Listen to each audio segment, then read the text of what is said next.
नमस्कार साथियों, आप सभी का स्वागत है आपके अपने YouTube channel daily GK master पर। साथियों, आज है 10 सितंबर और 10 सितंबर से जितने भी करंट अफेयर्स के क्वेश्चन अपडेट हुए हैं वो लेकर के आए हैं। आज की करंट अफेयर्स काफ़ी इम्पोर्टेंट होने वाली है। आज के सेक्शन में आप लोगों के लिए 20 क्वेश्चन हैं जो सभी ऑल कंपटीशन एग्जामों के लिए काफ़ी ज़्यादा इम्पोर्टेंट होने वाले हैं।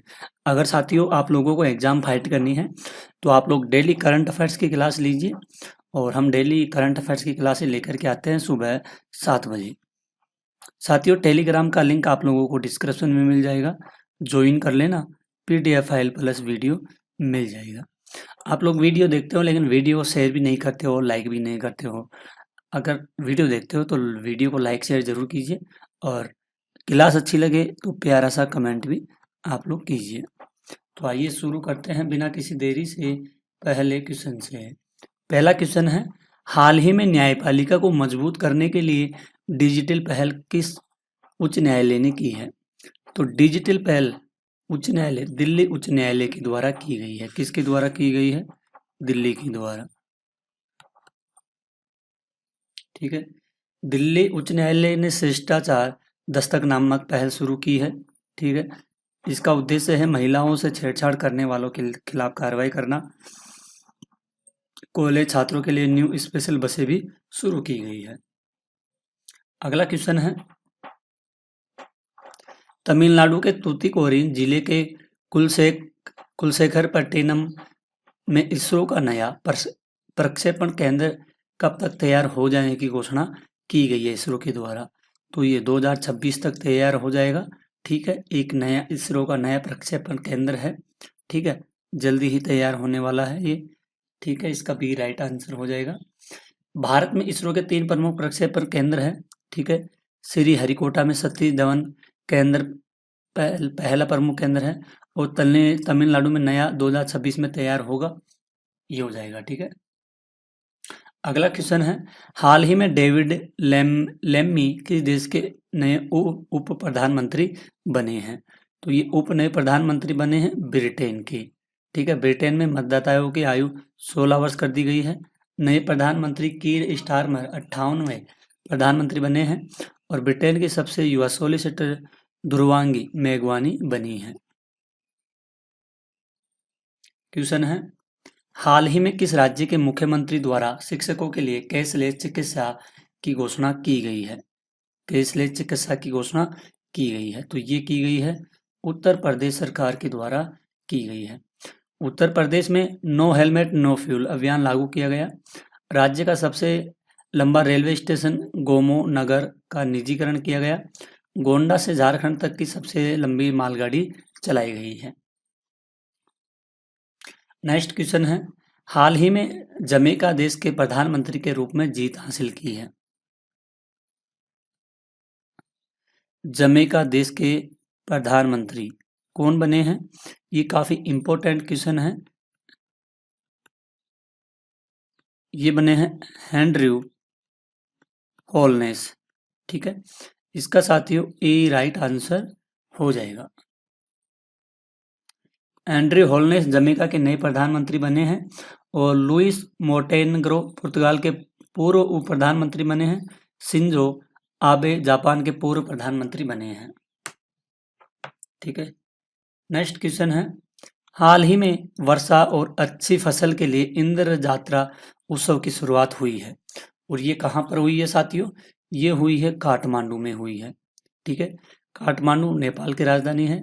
इंद्र यात्रा उत्सव नेपाल का प्रमुख पर्व है और नेपाल का प्रमुख पर्यटन स्थल कौन सा है? पोखरा। कौन सा है? पोखरा है। इसको जरूर ध्यान में रखना, काफी इंपोर्टेंट है ये। हाल ही में operation Sindoor the untold story of India deep strikes inside Pakistan पुस्तक किसने लिखी है? तो ये पुस्तक लिखी गई है KJS ढिल्लन के द्वारा यह पुस्तक लिखी गई है। ठीक है, और उपेंद्र द्विवेदी ने इसका विमोचन किया है। R कौशिक ने द राइज ऑफ इंडिया पुस्तक लिखी है। नोट करना इनको, ये आने वाले एग्जामों में आप लोगों से पूछे जाने वाला क्वेश्चन है ये। ठीक है, हाल ही में किस देश के प्रधानमंत्री शिंगेरू इशिबा ने चुनाव में मिली हार के कारण अपने पद से इस्तीफा दिया है? तो ये जापान के प्रधानमंत्री, कहाँ के प्रधानमंत्री हैं? ये जापान के पीएम ने इस्तीफा दिया है। ठीक है, 14वें वर्ष गिरावट आई है ये। शिंगेरू इशिबा ने चुनाव हारने के बाद इस्तीफा दिया। जापान तकनीकी क्षेत्र में अग्रणी देश माना जाता है। ये वेरी वेरी इंपॉर्टेंट क्वेश्चन है ये, इसको नोट कर लेना। हाल ही में किस देश के प्रधानमंत्री नवीन चंद्र रामगुलाम भारत यात्रा पर आए हैं? तो भारत की यात्रा पर आए हैं मॉरिशस के रामगुलाम है। ये मॉरिशस के कौन है? पीएम है यहाँ के। ठीक है, तो ये भारत यात्रा पर आए और अटल बिहारी वाजपेयी संस्थान का उद्घाटन किया और विदेश मंत्री एस जयशंकर ने इस कार्यक्रम में भाग लिए हैं। क्वेश्चन है, हाल ही में Bharat huge AI global regulatory network में शामिल हुआ है। इसका मुख्यालय कहाँ पर है? तो मुख्यालय होगा जिनेवा में। जिनेवा स्विट्जरलैंड का प्रमुख शहर है। यहाँ संयुक्त राष्ट्र का मुख्यालय भी स्थित है। शिकागो विश्व का सबसे बड़ा व्यापार केंद्र भी माना जाता है।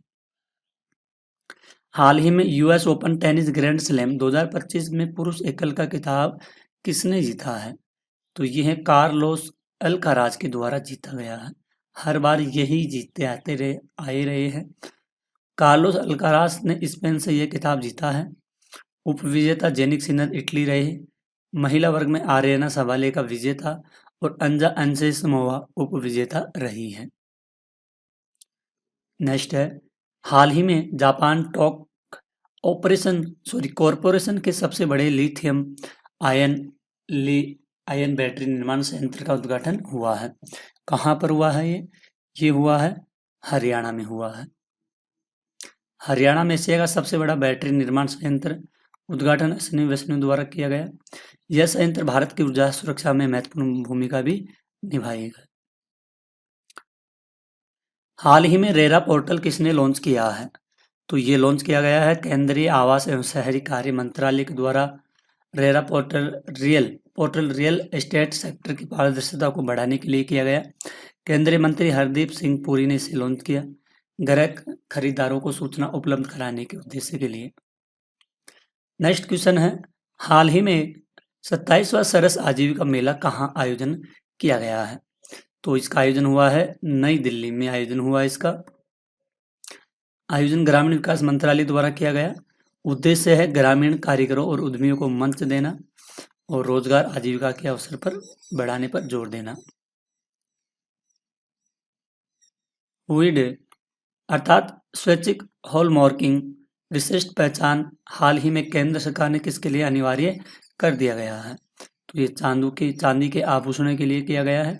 भारत में आभूषणों की शुद्धता सुनिश्चित करने के लिए हुइड नंबर स्वर्ण चांदी के आभूषणों के लिए लागू है।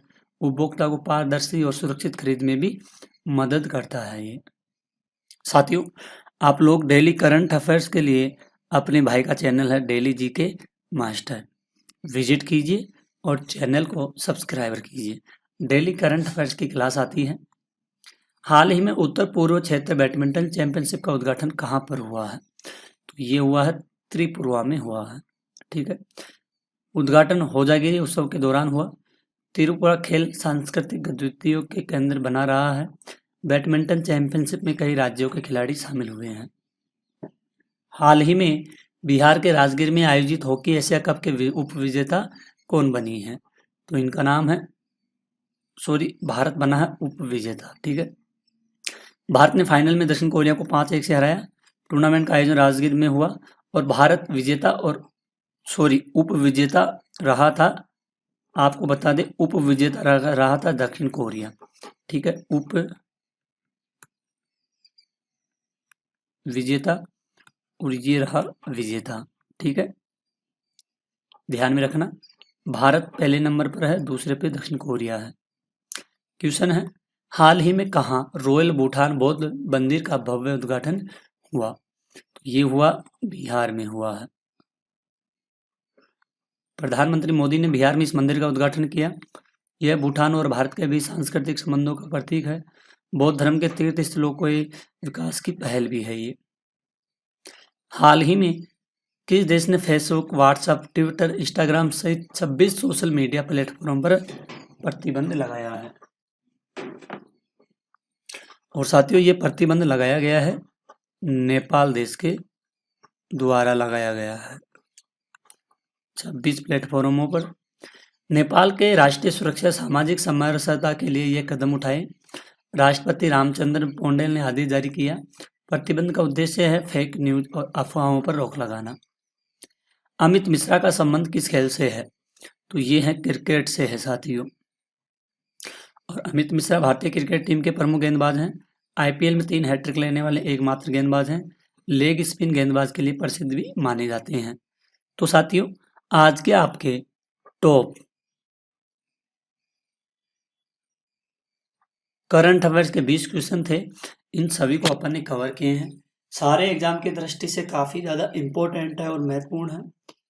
आप कोई से भी एग्जाम्स की फाइट करने के लिए आप लोगों को करंट अफेयर्स जरूरी है। करंट अफेयर्स के क्वेश्चन आप सभी को पता है, कम से कम 10 से 15 क्वेश्चन एग्जाम्स में पूछे जाते हैं साथियों। और साथियों, आप लोग इसको जरूर ध्यान में रखना, ये काफी इम्पोर्टेंट क्वेश्चन होने वाला है। ठीक है, सारे क्वेश्चन इम्पोर्टेंट है। एक एक क्वेश्चन आप लोगों के लिए लेकर के आते हैं अच्छी तरह बना करके, ताकि आप लोग अच्छे से नोट कर सके और एग्जाम में क्वेश्चनों को सोल्व कर सके। तो साथियों, आज की क्लास को यही खत्म करते हैं। मिलते हैं एक और अगली न्यू क्लास में। तब तक के लिए धन्यवाद। जय हिंद, जय भारत।